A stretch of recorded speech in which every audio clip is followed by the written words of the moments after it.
Честита нова година на всички, които обичаме ФК Олимпиакос Екюп. Честита нова година от мен, президента Кирил Минков на ФК Олимпиакос Екюп.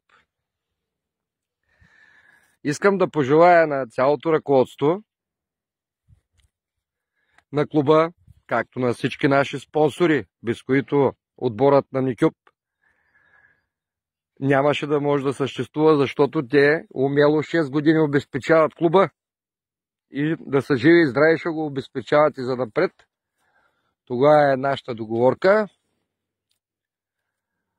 Да се пожелаем през 2025 година един по-успешен футболен полусезон, който да постави нашия отбор в по-предни позиции. Както всички знаем, за поредна година бяхме изправени, говоря за миналата 2024, отбора бе изграден наново, с нови футболисти, които почват да се обиграват, но все пак заемаме незавидното 12-то място от 14 отбора в групата, като постигнахме незавиден резултат, само една победа и един хикс, което е твърде малко за нашите амбиции.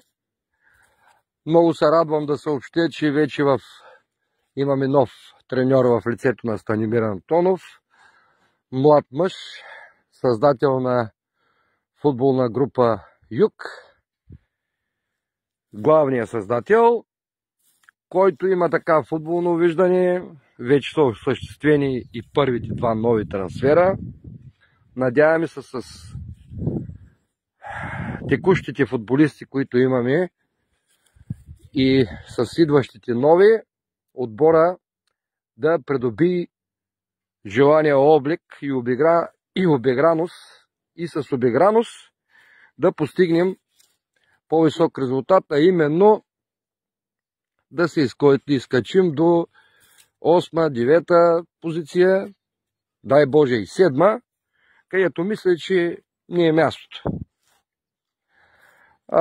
Искам да благодаря на нашите фенове, макар и да не са многобройни, които независимо от времето идваха и подкрепяха. Не виждахме в Екюп между 30 и 60 човека, което за нашето скромно село са доста хора. Аз като президент съм амбициран да надградим заедно с ръководството